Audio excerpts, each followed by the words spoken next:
primero al doctor Papusinski, presentarlo formalmente. Em, ay, ¿dónde quedó nuestra introducción? Em, bueno, el doctor Cristian Papusinski es médico de la Universidad del Paraíso y especialista en otorrinolaringología de la misma universidad. Ha realizado un diplomado en laringología, fonomicrocirugía y reconstrucción de la vía aérea en la Universidad Autónoma de México y actualmente se desempeña en el Hospital Carlos Van Buren en la especialidad y es docente adjunto de nuestra universidad. Le agradecemos profundamente su participación y su disposición. Lo vamos a ver también en algunas próximas clases en otras jornadas, así que para que lo conozcan. Muchas gracias, doctor, de nuevo por su disposición y le dejamos a disposición el Zoom. Muy bien, gracias Javier. Y gracias por la presentación también. ¿Se ve la presentación Se ve súper o no? bien. Ya, perfecto. Bueno, la idea es que cualquier duda, cualquier interrogante que tengan, pueden levantar la manito o si es que levantan la manito y no les doy la palabra, pues va a ser solamente porque se me pasó, no me alertó la plataforma, entonces intervienen nomás, no hay ningún problema. Probablemente esta clase era la primera clase considerada o dentro de las primeras clases consideradas en el módulo, porque es el puntapié inicial, ¿cierto?, para entender las distintas patologías de la especialidad. Entonces, en respuesta a lo que me habían solicitado, hoy día vamos a conversar sobre la anamnesis y el examen físico otorrinolaringológico, que ustedes van a ver, los que no han tenido ocasión, pero en general los que han tenido ya ocasión de acercarse a esta disciplina, es distinto del examen físico general. El setting es distinto, nosotros habitualmente no examinamos con camilla, sino basta un sillón, ojalá un sillón reclinable que tenga algunas características, y utilizamos también algunos instrumentales que pueden ser necesarios y de apoyo que lo vamos a colocar como énfasis, los que yo recomiendo, que nosotros recomendamos para que disponga el médico general. Bien. La especialidad es una especialidad médico-quirúrgica. Sus siglas en español son ORL y llevan esa sigla porque evalúa o considera aspectos de oto, que corresponde al oído, a la rinología, que es todo lo concerniente de la nariz y cavidades paranasales, y la laringología, que es lo atribuible a las cuerdas vocales, principalmente la laringe. Pero deja fuera probablemente otras cosas que vamos a desarrollar durante las distintas jornadas que ustedes tienen programadas, como el sistema vestibular, como la faringe y laringe. Entonces, siempre me gusta mostrarle esta diapositiva porque la especialidad la definen como una especialidad médico-quirúrgica chica, ¿cierto? Pero en realidad es abarcativa, considerando la patología del oído, nariz, cavidades paranasales, cavidad oral, orofaringe, laringe y también el cuello, ¿ya? Y sumamos a eso el aparato vestibular.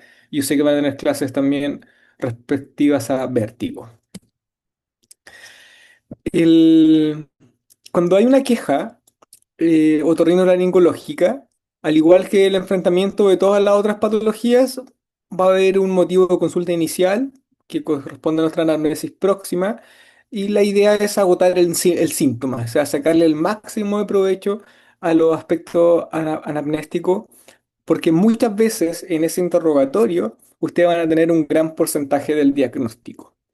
Yo les pongo acá como ejemplo, cuando el paciente consulta porque no escucha bien, solamente la pregunta si usted le dice, ¿tiene de una dificultad para oír o usted cree que tiene algún problema de audición? Tiene una alta sensibilidad, ¿ya? Entonces, la percepción de hipoacusia tiene una sensibilidad donde el paciente probablemente tiene algún problema, ¿cierto? Y va a ser eh, la precisión de la anamnesis, de ir a buscar en qué aspecto, en qué situaciones, y la rigurosidad del examen físico, acompañado probablemente de exámenes complementarios, los que van a mejorar esa precisión diagnóstica.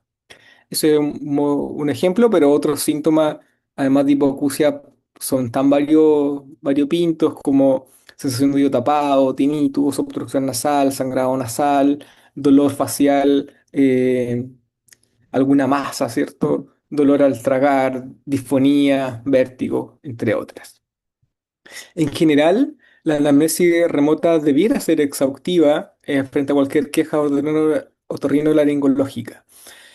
En hipoacusia en particular, es súper importante considerar los antecedentes perinatales, dado que hay factores de riesgos perinatales, la prematurez, la bilirrubinemia, la exsanguinotransfusión, cromosomopatías que pudieran tener patología otorrinolaringológica asociada.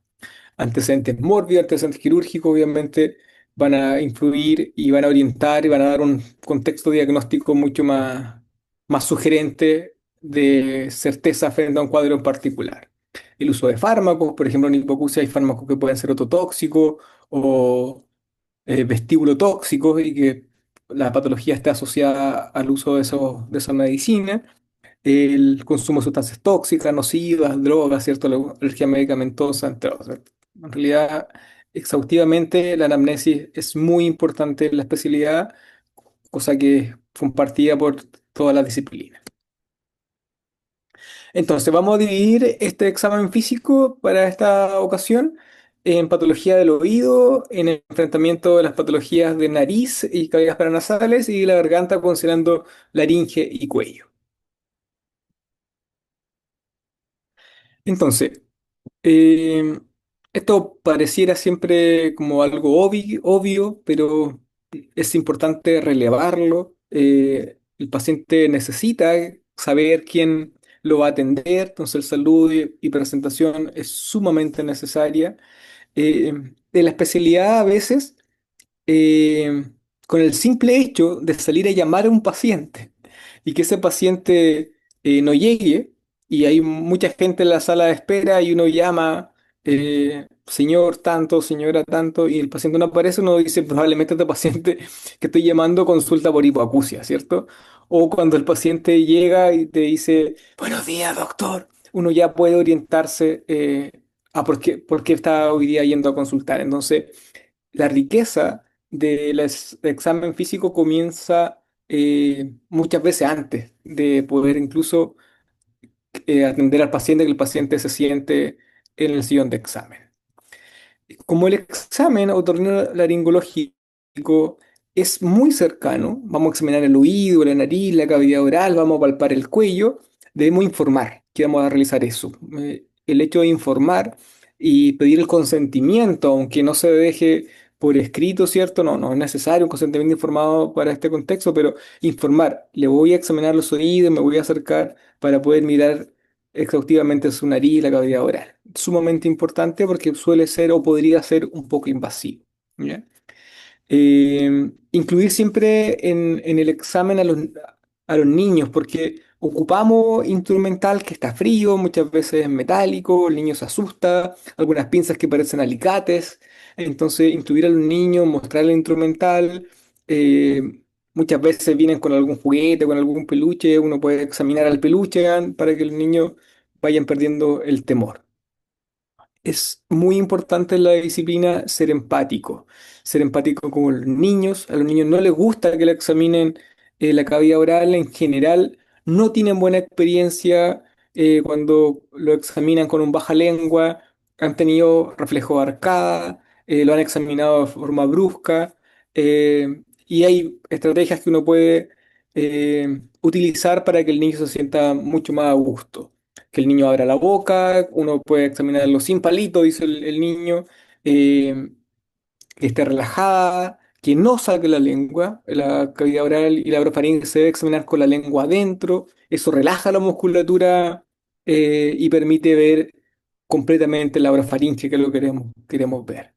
El adulto mayor tiene algunas características especiales que hay que considerar. Un paciente hipoacúsico es un paciente que si yo le grito no es que vaya a escuchar realmente. Entonces tengo que modular claro, hablarle directamente a los ojos, eventualmente pedir que pase un acompañante, en alguna eventualidad buscar otra forma de comunicación, si el paciente sabe leer, hoy día la mayoría de las consultas tienen un computador, uno puede escribir en el computador con una letra grande, muchas veces hay dictáfonos incorporados, ¿cierto?, en las plataformas de texto, entonces uno puede hablar y se va registrando ahí como modo subtítulo para que el paciente se pueda comunicar. Ese paciente que entra tímido, que mueve la cabecita, probablemente está entendiendo bastante poco de lo que le estamos transmitiendo y ese entendimiento, si no es cabal, obviamente va a afectar en la adherencia. ¿Ya? Por ejemplo, a un paciente hipoacúsico le vamos a indicar un audífono eh, y el paciente va a decir que sí, pero ese audífono no lo va a usar. No sirve mucho esa intervención, entonces tenemos que crear esta relación que es muy importante para mejorar la adherencia.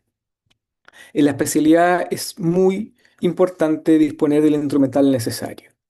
Si no dispongo del instrumental necesario, es preferible abstenerse de realizar algunas intervenciones. Vamos a ver alguna clase en las próximas semanas de cuerpo extraño, por ejemplo, un cuerpo extraño de oído. Si usted no dispone del instrumental necesario, la recomendación es derivar a ese paciente. No es una urgencia en la mayoría de los casos y se puede diferir a los días siguientes. Pero manipular el oído sin instrumental necesario no tiene que ver con la expertise de cada uno ni con las pericias motrices, sino que el instrumental tiene características que facilitan el procedimiento. Y cuando no se disponen de eso y se ocupan de algunos artilugios artesanales, una aguja doblada, un clip, un pincho de pelo, eso se los cuento como por experiencia, puede ocasionar daño y ese daño es evitable. Cuando las cosas salen bien, no pasa nada, todos somos felices, nos llega el regalo al día siguiente, pero cuando las cosas salen mal, siempre van a buscar un culpable. Entonces la idea es evitar ese tipo de situaciones. Y como vamos a examinar cavidades, el conducto, la nariz, la boca, es fundamental una fuente de iluminación adecuada. Eh, Hoy día existen linternas frontales, eh, algunos focos que se colocan sobre las gafas, muy accesibles y con una muy buena concentración de las de luz que permiten examinar sin mayores problemas. Si no dispongo de eso, el otoscopio, y esa es una de las principales ideas fuerza de esta sesión, el otoscopio ayuda a mejorar el examen, permite examinar en profundidad el oído, el tímpano, pero también la nariz, también la cavidad oral. Entonces, al igual que el estetoscopio, yo creo que el otoscopio debiera ser un instrumento más para el médico general. En el oído, lo que nosotros podemos examinar desde el punto de vista del examen físico del oído es el pabellón auricular, el conducto auditivo y el tímpano, pero tenemos que saber que lo que está detrás del tímpano es realmente lo importante para la audición y para el equilibrio. Entonces también debemos aproximarnos con algunas herramientas para explorar si el paciente tiene o no hipoacusia y qué tipo de hipoacusia tiene, y si el paciente tiene o no alguna afectación vestibular. Ya vamos a hablar de algunas cosas en esta sesión. Entonces, al examinar el pabellón auricular, eh, ver primero la inspección. Debemos ver de frente al paciente, debemos ver de lado, movilizar también la oreja para examinar la región preauricular y retroauricular. La implantación de la oreja, la implantación del pelo nos podría estar orientando algún proceso malformativo. Cualquier aumento de volumen, ya sea espontáneo o traumático, podría estar provocando una afectación grave al tener un hematoma, por ejemplo, a nivel del pabellón auricular, el cartílago pierde nutrimiento y si no hago una intervención rápida, esa oreja se puede deformar y puede quedar así como la oreja de los boxeadores, ¿cierto? La proyección de la oreja es importante, sobre todo si eso está asociado a burla en el colegio, a incomodidad del niño. Las características de la piel nos van a orientar y tengo que examinar el conducto auditivo y para eso requiere una buena iluminación donde el otoscopio nos podría ayudar. Luego de una inspección exhaustiva, palpar, movilizar la oreja, tocar el cartílago, tocar el lóbulo, tocar la región preauricular a nivel del trago. ¿Ya? Hay patología, si el paciente consulta por dolor de oído, secreción por el oído, otorrea, y hacemos una compresión del trago y provoca dolor, probablemente ese paciente está en el contexto de una otitis externa. ¿Ya? Y uno de los principales errores diagnósticos para el médico general es la distinción entre cuando son otitis media, que requiere muchas veces analgesia, o sea, siempre analgesia y en algunos casos eventuales antibióticos sistémicos o orales, versus una otitis externa que requiere también siempre analgesia, pero el tratamiento es con antibióticos tópicos. ¿Ya? No es necesario y uno de los errores frecuentes que vemos es que le dejan las dos cosas. No, no puede, es muy poco probable que tenga tanto una otitis externa como una otitis media. Entonces la otoscopía, hoy día se disponen de muchos otoscopios.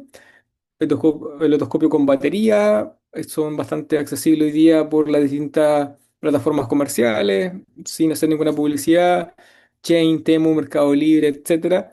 Podemos encontrar un equipo desde los 10.000 pesos que cumple algunas características con fines médicos, pero también hay cámaras pues, que son pequeñas que nos permiten explorar, nos permiten dar una imagen a nivel del teléfono y obviamente hay tecnología mucho más avanzada que nos permite con un instrumento muy fino tener una muy buena capacidad de imagen. Pero un otoscopio convencional es suficiente para poder mejorar el diagnóstico, sobre todo de patología infecciosa a nivel del tímpano. Acá les voy a mostrar una otondoscopía. Esto es un otondoscopio, que este instrumento fino que yo les comento, podemos incluso operar con un otondoscopio y vemos un tímpano. Este es un tímpano derecho, sano, un tímpano normal, donde nos permite explorar el conducto auditivo en su integralidad y el tímpano. ¿Ya? El tímpano sano es, aquí vamos a examinar, hay un poco de arena, probablemente era el verano, ¿cierto? Yo trabajo en Valparaíso, eh, niño que fue a la playa, pero que no tiene ningún problema a nivel del oído externo ni del oído medio. ¿Ya? El tímpano normal es un tímpano semitransparente, blanco nacarado, como un blanco pálido, que permite ver algunas estructuras, ¿cierto?, en la profundidad. Siempre vemos el mango del martillo, el umbo, que es el punto central que nos permite dividir el tímpano en cuadrantes que lo vamos a ver a continuación. Entonces, por transparencia, en el tímpano vamos a encontrar la articulación incuboestapedial, donde se articula el yunque con el estribo, eh, la ventana redonda, ahí hay que tener un poquito más de imaginación, ¿cierto? Y siempre vamos a encontrar el mango, el martillo y este punto central en el tímpano que le llamamos umbo u ombligo. Y hacia anterior y abajo, es decir, en el cuadrante anterior e inferior, va a estar el triángulo luminoso, que es donde se concentra la luz, y la ausencia de ese triángulo luminoso muchas veces responde a una deformación del tímpano por ocupación de la caja timpánica, eh, y nos puede estar reflejando una otitis media con efusión o una otitis media aguda si es un cuadro infeccioso agudo con dolor y con fiebre. Entonces, si quisiéramos dividir los cuadrantes, trazamos una línea longitudinal al eje mayor del mango del martillo y después una perpendicular a nivel del umbo. Y nos describe los cuadrantes. Y cuando nosotros encontramos alguna lesión o alguna perforación, podemos describir en qué ubicación del tímpano se encuentra. Acá vemos algunas lesiones, ¿cierto? En la imagen de la derecha vemos un cuerpo extraño que es un tapón de cerumen con una motita de algodón. Y siempre pongo esta diapositiva porque siempre debemos desincentivar el uso de cotonitos. El cotonito agrede al conducto, elimina la barrera protectora que es el cerumen.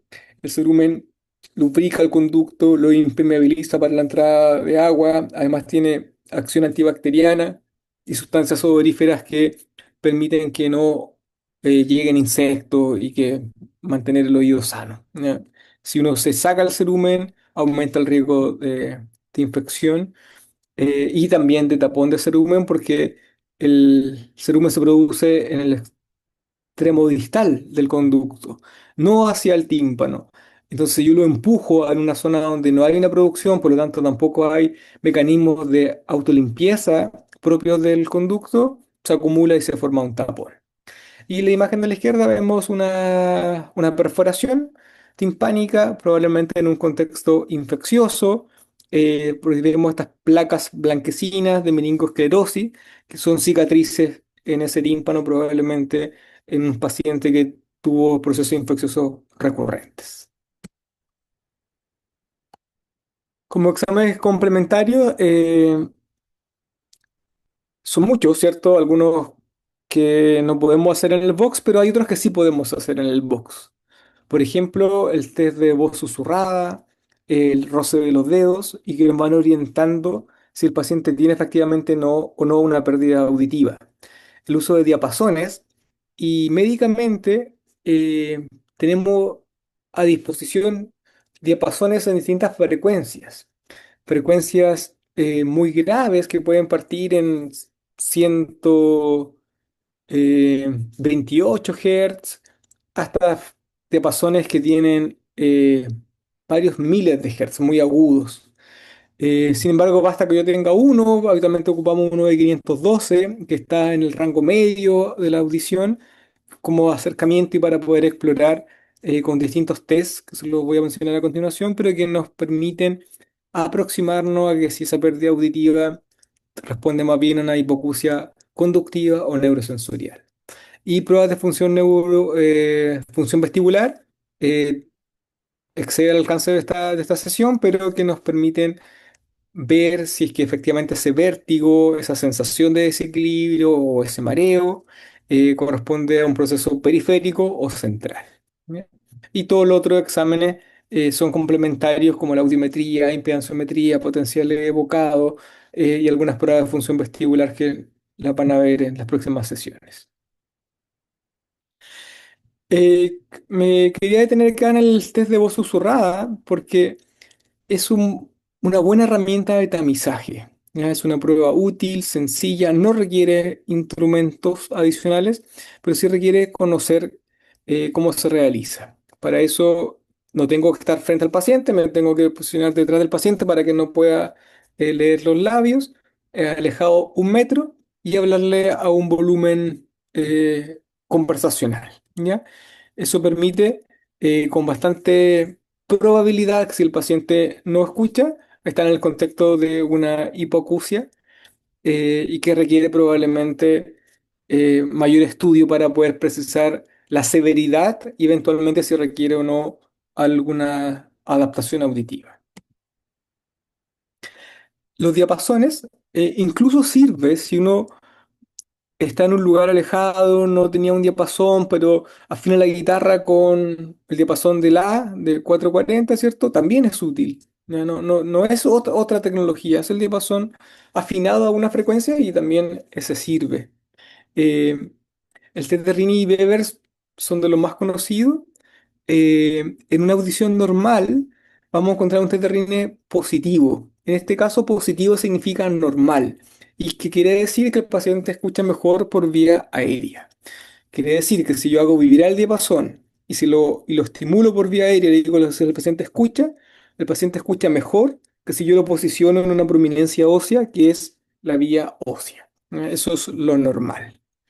Y en el test de Weber es cuando yo posiciono el diapasón en un punto óseo a nivel de la línea media, que puede ser en cualquier punto de la línea media, incluso puede ser mordiendo el diapasón, ver hacia dónde se lateraliza el sonido. Y lo normal es que el sonido no se lateralice a ningún lado, ¿ya? Si se lateraliza a uno u otro lado, va a depender eh,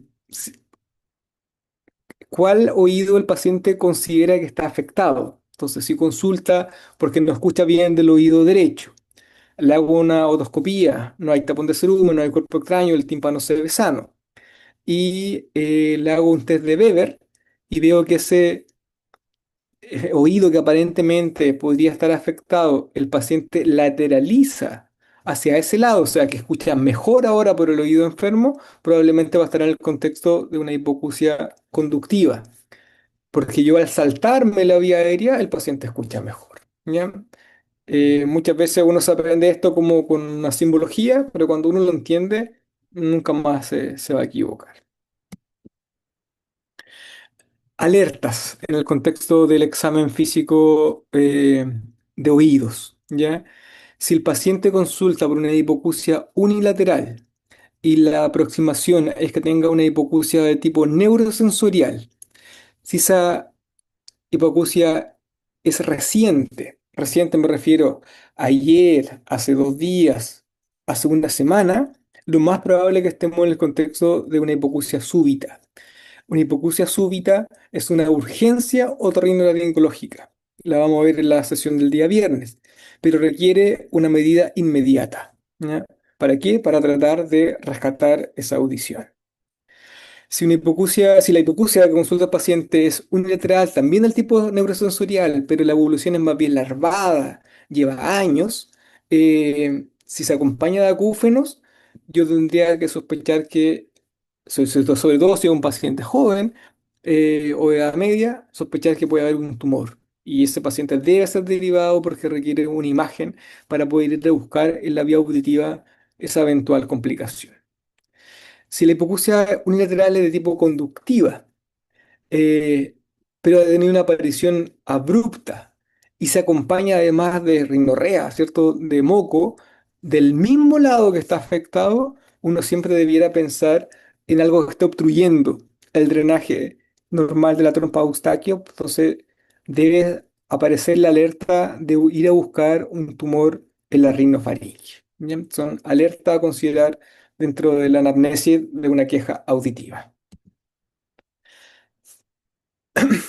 Otro órgano, cavidades paranasales y nariz. Probablemente tiene poca semiología. Probablemente las mayores consultas van a estar asociadas a algún traumatismo nasal o facial, a obstrucción nasal, alguna deformidad o a rinorrea. ¿Ya? Y en el contexto agudo, epistaxis, o sea, sangrado nasal y dolor asociado a un proceso infeccioso. ¿Ya? No olvidar que examinamos nosotros la nariz eh, y también debemos explorar las cavidades paranasales que se van a ubicar a nivel de la frente, a nivel detrás de la nariz, que son los senos etmoidales, y a ambos lados de la nariz, los senos maxilares. Entonces, por ejemplo, consulta por un traumatismo nasal que se asoció a pistaxis y hay una deformidad de la nariz. Entonces, es como la imagen, debemos ver la forma. eh, si esto no es reciente y el paciente consulta que tengo deformada la nariz, uno podría pedir alguna imagen antigua para ver si es que hay alguna alteración en la anatomía o no. Siempre que yo sospeche una fractura nasal, debo ir a buscar los signos de fractura. Y probablemente es la única vez la sospecha de fractura que uno sí tiene que ir a hacer el diagnóstico físico y no radiológico. ¿Ya? Debo ir a buscar el crépito óseo, la movilidad normal en esa alteración anatómica reciente. No es necesario imágenes para hacer ese diagnóstico. Y si no dispongo de un rinoscopio, que es un instrumento que permite ampliar las fosas nasales, el otoscopio aquí también es útil para explorar. En algunos casos, una obstrucción nasal, un niño tiene rinorrea, yo sospecho, por ejemplo, un cuerpo extraño nasal y no logro verlo a simple vista, el rinoscopio, usando un conito, yo podría también explorar más en profundidad. Bien, la boca. La boca es una estructura que debemos acostumbrarnos a mejorar el examen. Algunos pacientes eh, han tenido lesiones en cavidad oral y han pasado inadvertida aun cuando han tenido atención médica. La apertura oral no es solamente para ir a explorar la orofaringe y ver las amígdalas, ¿ya? No debemos desaprovechar la oportunidad. Las lesiones en cavidad oral eh, podrían estar en el contexto de un proceso oncológico, de un cáncer. Y a veces como médico hemos considerado que no, solo ve el dentista, pero créanme que no es así, ¿ya? Y lamentablemente el cáncer de cavidad oral y orofaringe es un cáncer que está en aumento, ¿ya? El de cavidad oral en particular se asocia mucho al consumo de cigarrillos, mala higiene oral, el consumo de alcohol, y el de orofaringe, además de lo anterior, se asocia a la infección por virus papiloma humano. Entonces debemos acostumbrarnos a examinar las imágenes Vemos en la imagen A que hay que levantar la región labial para poder examinar el vestíbulo labial, la encía, tanto superior como inferior.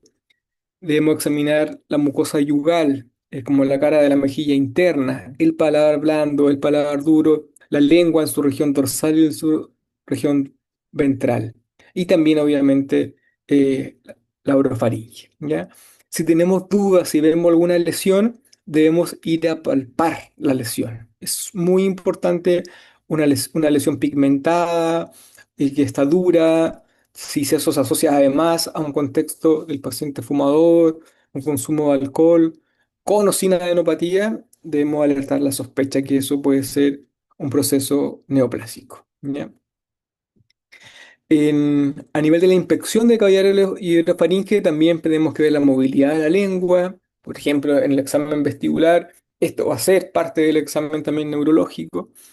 Em, y no olvidar que vamos a encontrar algunos puntos de drenaje de las glándulas salivales que también pueden dar patología. Las glándulas parótidas van a desaguar a nivel del segundo molar superior y las glándulas submaxilares y sublinguales a ambos lados del frenillo lingual. ¿Ya? Para examinar por palpación la cavidad oral, nos ponemos guantes y examinamos una mano por dentro de la boca y la otra mano por fuera de la boca, como lo vamos a ver en un video a continuación.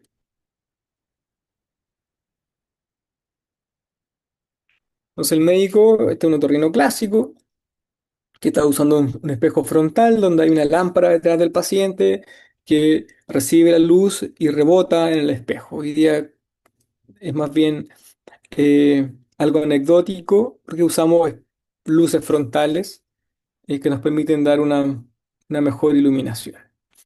Pero ahí estamos explorando las glándulas, ahí está explorando la mejilla, pero ahí está explorando la glándula parótida y viendo cómo desagua saliva al exprimir el conducto.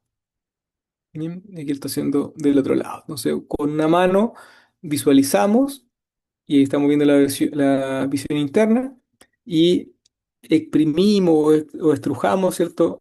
La glándula parótida. Bien.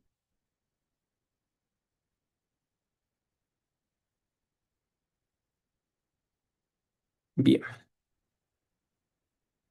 En la orofaringe nos centramos principalmente en las amígdalas palatinas. Estas amígdalas se ubican entre los pilares eh, faringios, ¿cierto? Y las que estamos viendo en la imagen están aumentadas de volumen, eritematosas, con placas, probablemente en el contexto de una amigdalitis bacteriana. ¿Ya? Eh, para examinar las amígdalas palatinas, le pedimos al paciente que abra la boca, que mantenga la lengua dentro de la boca y bajamos con el baja lengua a nivel de la B lingual. Al traspasar la B lingual, provoca reflejo de arcada.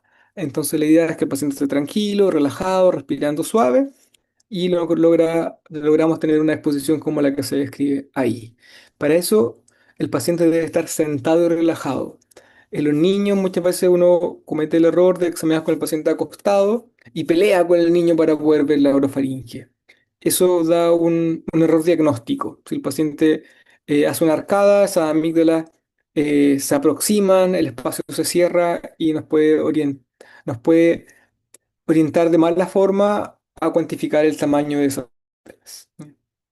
Si tengo sospecha y hay una lesión, también debiera ir a palpar las amígdalas. Muy importante y ver las consistencias que debieran ser blandas. En el cuello es un espacio pequeño, ¿cierto? Pero que vamos a encontrar estructuras muy importantes. Los grandes vasos lateral y a nivel de la línea media, la vía aérea. Entonces, cuando palpamos el cuello, vamos a palpar las cadenas linfáticas a nivel preauricular, retroauricular, por la cadena yugular, la región supraclavicular, la región esternal. Y vamos también a explorar la vía aérea, palpando la tráquea, el cartílago cricoides, el cartílago tiroides, que además son puntos de referencia si tenemos que hacer un rescate quirúrgico de la vía aérea en una situación de urgencia. Y los vasos a nivel lateral, muchas veces ahí se van a alojar adenopatía en caso de algún proceso infeccioso o neoplásico y podrían orientarse o podrían también tener alguna relación en un paciente que consulta por tinnitus, que ese tinnitus pulsátil y podría tener alguna afectación a nivel vascular. Entonces, avanzando en el examen, un aspecto que no debiéramos olvidar como médicos generales es que yo podría examinar también las cuerdas vocales. Si el paciente consulta por disfonía, esa disfonía se prolonga más allá de un periodo infeccioso razonable, 10 días, 14 días, o ese mismo tiempo en un proceso de sobreuso y abuso vocal agudo, es decir, toda disfonía después de 2 semanas debiera recuperarse con o sin tratamiento, pero si eso se prolonga yo debiera mirar esas cuerdas vocales. Y disponemos de instrumentales básicos como un espejo dental o un espejo laringio, pero un espejo pequeño al final de cuentas, con una buena fuente de iluminación, podríamos ver las cuerdas vocales. Los otros que aparecen ahí como desbloqueados, la laringoscopía directa, laringoscopía, requieren un instrumental y corresponden más bien a exámenes complementarios.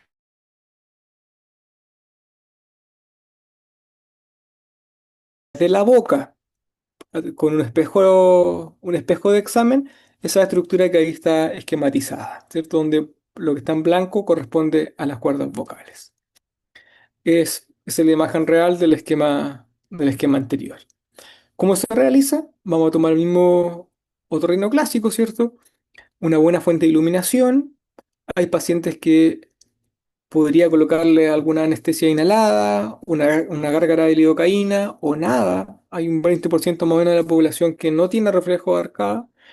Y con esa buena fuente de iluminación, las manos enguantadas, tracciona la lengua ligeramente hacia afuera y posiciono, ojalá sin tocar la pared posterior, eh, el espejo y lo direcciono hacia abajo para poder examinar las cuerdas vocales. Y en el espejo voy a encontrar una imagen invertida de las cuerdas vocales. Entonces, si hubiese un tumor, por ejemplo, o alguna lesión, yo podría verlo. Esto requiere entrenamiento, pero es posible. Eh, y es tan posible que quien lo describió fue un cantante, cientos de años atrás, 1800 algo, él con una vela, con un espejo y otro espejo, se miró sus cuerdas vocales y escribió la laringoscopía indirecta. Entonces esto se puede entrenar y nos va a ayudar muchas veces a tomar decisiones con más o menos urgencia de acuerdo a los hallazgos. ¿Qué es lo que vamos a ver? Esta imagen es una imagen tomada con cámara, ¿cierto? Con una estroboscopía laringe, pero eso es lo que yo quiero lograr ver y estas cuerdas vocales están normales. En una estroboscopía laringe, solamente como complemento, además permite ver la movilidad que hablan de la salud de la cuerda vocal. ¿Bien? Pero esta estructura hacia anterior está la epiglotis. Hacia posterior, no se logra ver, está cerrado, está el esófago. Entonces, en esta zona, entre la epiglotis y los aritenoides, no sé si ven mi flecha, el repliegue aritenoepiglótico, la región interaritenoidea, las bandas ventriculares, o llamadas anteriormente cuerdas vocales falsas, y los pliegues vocales. eh, y hacia abajo vemos el cartílago cricoides y la tráquea, ¿cierto?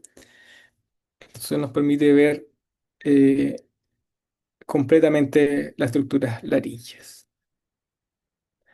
Ideas fuerza entonces del examen y la anamnesis gineco otorrinolaringológica, tanto en su anamnesis y el examen físico. La historia clínica que vamos a considerar a través del motivo de consulta es fundamental y debiéramos incluir antecedentes y aspectos que van a ser relevantes para mejorar el proceso diagnóstico. El examen debe incluir todos los tiempos, es decir, inspección, palpación, eventualmente también podemos auscultar los vasos sanguíneos del cuello, auscultar la vía aérea y si hay una consulta que tenga relación con el proceso respiratorio, también no olvidar examinar eh, los pulmones, ¿cierto? Entonces, esto es un complemento del examen físico general y segmentario, el examen de la especialidad. Para hacer un buen examen requiere una muy buena fuente de iluminación. Hoy día hay distintas herramientas disponibles y en algunos casos siempre se van a requerir apoyos diagnósticos complementarios. En la parte audiológica, audiometría, impedanciometría, la parte vestibular, video, impulso cefálico, pruebas de octavo par. En la parte laringológica, una nasoviroscopía. En el contexto rinosinusal, un escáner probablemente. Ya, eso son como exámenes generales de la especialidad. Muy bien. Entonces ahora, dudas y preguntas.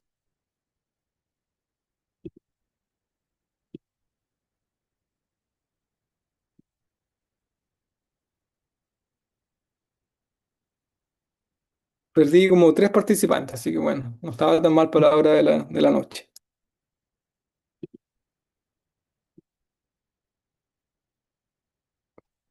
Gracias, Camila, por su aplauso.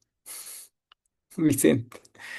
Eh, ¿Dudas? ¿Comentarios? Gracias. Bueno, sumarnos a los aplausos que aparecen en pantalla. Muchas gracias por la exposición muy clara, doctor. No, a mí personalmente no me quedó ninguna duda, quizás en el aspecto práctico. ¿Se podría hacer una laringoscopía indirecta con estos espejos dentales que ocupan los dentistas o es un espejo muy grande como para intentarlo? No, está perfecto. O sea, si ustedes trabajan en un Cefam, no va a tener un espejo laringio, pero el espejo laringio no es distinto a un espejo dental. Y ojalá el más grande que tengan. A veces los dentistas ocupan unos más pequeños, también sirven, pero dificultan un poco la exploración. Eh, y se puede. O sea, uno va al box al lado, le pide al colega odontólogo, préstame un espejo, y después uno se lo deja para siempre porque ellos tienen harto. Entonces, se puede, no hay ningún problema. Es una recomendación hacerlo. Sí. Antonio Antonia, también tiene la mano levantada. Hola, doctor. Hola, Antonio. Em, yo tenía la duda de la otoscopía, Ujú. eh, que salía una imagen en el PBT en donde se veía em, como, o sea, estaba el martillo y como que salía que había una parte que era como la posterior y no me quedó tan claro cómo distinguir qué es anterior, qué es posterior, cuál es el oído derecho e izquierdo. Perfecto, es Mm. una muy buena pregunta. Eh, y en realidad hay algunos puntos de reparo que nos van a orientar a diferenciar si es el oído derecho o el oído izquierdo. El martillo tiene esta dirección y la apófisis corta del martillo va a formar un ángulo, que es más o menos así, ¿cierto? Imaginemos acá. Ese ángulo, o sea, rodilla, va a apuntar hacia anterior siempre. Entonces, en este ejemplo, si yo estoy mirando por acá y apunta hacia adelante, eso va a ser el oído derecho. Cuando trazo la línea longitudinal, todo lo que está hacia abajo y hacia adelante corresponde al segmento anterior. Cuando yo trazo la línea perpendicular a nivel del lumbo, me va a poder distinguir entre superior e inferior. ¿Ya? Entonces, yo podría, conociendo los puntos de reparo de la apófisis corta del martillo y el mango del martillo, que va a apuntar siempre hacia adelante, saber qué oído corresponde y distinguir los cuadrantes anteriores y anteriores, posteriores, superiores e inferiores. Sí. Ya, Em- muchas gracias. no, a usted. Emilio. Aló, aló, ¿se escucha? Sí, perfecto. Sí, bueno, más que una duda como teórica, mi duda va que usted mencionó al inicio de la clase de que hay muy buenas opciones, especialmente así con páginas chinas o Mercado Libre, para comprar otoscopios que no son tan caros. Entonces quería Sí, preguntarle como que qué recomendaba, como pensando que yo soy estudiante, como que tampoco quiero gastar tanta plata en uno muy bueno y que si puedo tener una opción más barata, o sea, igual sería bueno. sí. Es una Pero buena así como, pregunta. pero como qué Sí, recomienda específicamente. sí. Eh, Cualquier otoscopio de esos precios, con un buen cuidado, y el cuidado básicamente es que no se golpee, para que no se suelte la luz, no se queme la ampolleta, y sacar las pilas cuando no lo tengo en uso para que no se sulfate, va a cumplir los requerimientos tanto del estudiante como del médico general. ¿Ya? No requieren uno costoso. Muchos de esos otoscopios que bordean ese rango de precios, además tienen un visor, una pantallita que tiene algún grado de aumento. Entonces mejora también la visualización del tímpano. ¿Ya? Eh, y no tiene marca, entonces no se puede recomendar alguna marca porque en realidad son marcas diversas. Ahora, de los de más baja gama, si uno quisiera ya alguna marca medicada, eh, bordean como los 50 o 60.000 pesos, ¿ya? Que son un poquito más duros, son habitualmente metálicos, los otros podrían ser plásticos, vienen con una funda, con un estuche para poder protegerlo, pero los cuidados siguen siendo los mismos. Y ahí marcas como Rister o Welch Allyn son las más habituales, ¿ya? Y muchos de esos también, aquí Diego nos comenta que compró uno que está a 40.000 pesos y que está bastante bueno. Sí, ese es un otoscopio que probablemente va a ser bueno, con fines más bien médicos. Y también para visualizarlo, hay algunas cámaras que son pequeñas y esas cámaras yo he comprado a 5.000 pesos. El problema de eso son dos cosas. Eh, una es que se dañan fácil, no son tan buenas. Y la otra es que hay que ser riguroso con la limpieza, porque si lo voy a usar para examinar pacientes, debo siempre desinfectarla, ¿cierto? Requiere una limpieza general nomás para un examen y otro, ¿ya? Entonces ahí tener esas consideraciones. ¿Mm? Y si ustedes quieren hacer upgrade de lo que tienen, ahí van a encontrar otoscopios grandes, con batería, con una muy buena fuente de imagen. Costoso, 100.000, 200.000 pesos, si es que tienen o no, además memoria, registro, sacan fotos, etcétera. Muchas Pero gracias. para partir el más económico y lo cuidan, ¿ya? Yo tengo todavía el que me compré cuando estaba en segundo de medicina y ha pasado muchos años, como 20 en realidad, más de 20 años. Eh, ¿Más preguntas?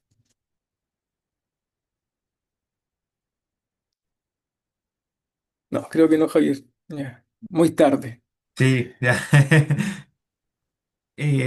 Bueno, le reiteramos el agradecimiento al doctor Papusinski. Muy buena su presentación. Quedamos atentos al correo para los participantes. Todas las semanas les vamos a ir reenviando el link y el cronograma actualizado. Hemos tenido que hacer unos pequeños cambios. Así que les encargamos que estén bien atentos a sus correos, que va a ser el principal medio de información. Eso básicamente nos veremos nuevamente con el doctor Papusinski en otras clases y los Sí, el seguimos. viernes nos vemos, así que Sí, nos vemos en vez de carrete, vamos a carretear en clase. exacto. Chao, que estés bien. Chao. Muchas gracias.